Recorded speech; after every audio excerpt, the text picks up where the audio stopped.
മാർ യൗസേ പിതാവിനെ ബഹുമാനിക്കുന്നത് ദൈവത്തിന് സംപ്രീതിജനകമാണ്.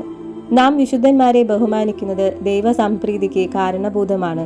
ദൈവം അവിടുത്തെ വിശുദ്ധന്മാരിലൂടെ മഹത്വം പ്രാപിക്കുന്നുവെന്ന് വത്തിക്കാൻ സൂനഹദോസ് പ്രഖ്യാപിച്ചിട്ടുണ്ട്. വിശുദ്ധന്മാരെ ബഹുമാനിക്കുന്നത് ദൈവമഹത്വത്തിന് പ്രതിബന്ധമാണെന്നോ അഥവാ ദൈവാരാധനയ്ക്ക് അനുയോജ്യമല്ലെന്നോ ഉള്ള ധാരണ ചിലർക്കുണ്ട്. അത് തികച്ചും അടിസ്ഥാനരഹിതമാണ്. വിശുദ്ധന്മാരെ ബഹുമാനിക്കുന്നത് ദൈവാരാധനയ്ക്കും ദൈവമഹത്വത്തിനും കൂടുതൽ സഹായകമത്രേ.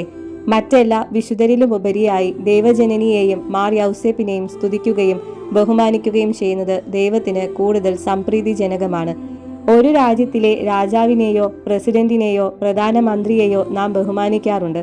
അവരോടുള്ള ബഹുമാന ദ്യോതകമായി അവരുടെ മാതാപിതാക്കളെയും നാം ബഹുമാനിക്കും. അഥവാ അവരുടെ മാതാപിതാക്കന്മാർക്ക് നാം നൽകുന്ന ബഹുമതി അവർക്കു തന്നെ നൽകുന്നതായി പരിഗണിക്കുന്നു.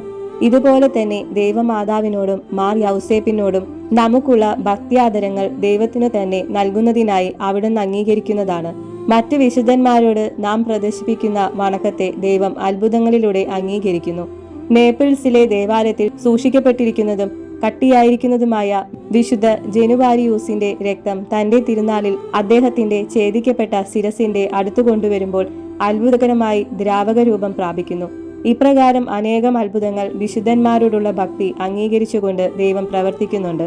അപ്രകാരമെങ്കിൽ ദൈവമാതാവായ പരിശുദ്ധ കന്യകയെയും അവിടുത്തെ വിരക്ത ഭർത്താവായ മാർ യൗസേപ്പിനെയും ബഹുമാനിക്കുന്നത് ദൈവം എത്ര കൂടുതൽ അംഗീകരിക്കുകയില്ല. സ്വർഗസ്ഥനായ പിതാവ് അവിടുത്തെ അനുഗ്രഹ ഭണ്ഡാകാരം മാർ യൗസേപ്പിന്റെ സൂക്ഷത്തിലാണ് ഭരമേൽപ്പിച്ചിരിക്കുന്നത്. മാർ യൗസേപ്പ് ഈ ലോകത്തിൽ പിതാവായ ദൈവത്തിന്റെ സ്ഥാനം വഹിച്ചിരുന്നു.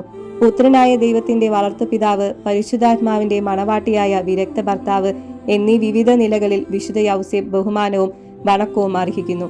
അത് നാം നൽകുമ്പോൾ പരിശുദ്ധ തൃത്വത്തിലെ 3 വ്യക്തികളും മഹത്വീകരിക്കപ്പെടുന്നു. പിതാവായ ദൈവം നമ്മുടെ വന്ധ്യപിതാവിന്റെ അവിടുത്തെ ഭൂമിയിലെ പ്രതിനിധിയായും, പുത്രനായ ദൈവം വളർത്തു പിതാവായും, പരിശുദ്ധാത്മാവ് അവിടുത്തെ ദിവ്യ മണവാട്ടിയുടെ കാവൽക്കാരനായും സ്നേഹിക്കുകയും മഹത്വപ്പെടുത്തുകയും ചെയ്യുന്നുണ്ട്.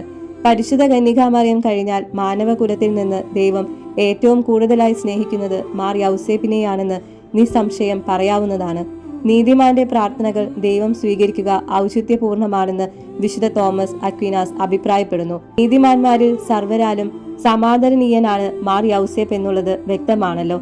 വിശുദ്ധി ദൈവവുമായിട്ടുള്ള വൈയക്തിക ബന്ധമാണ്. ക്രിസ്തുവിലൂടെ ദൈവവുമായിട്ടുള്ള അഭിമുഖീകരണം അത്രേ. അത് മാർ യൗസേപ്പ് ഏറ്റവും ഉന്നതമായ വിധത്തിൽ നിർവഹിച്ചു.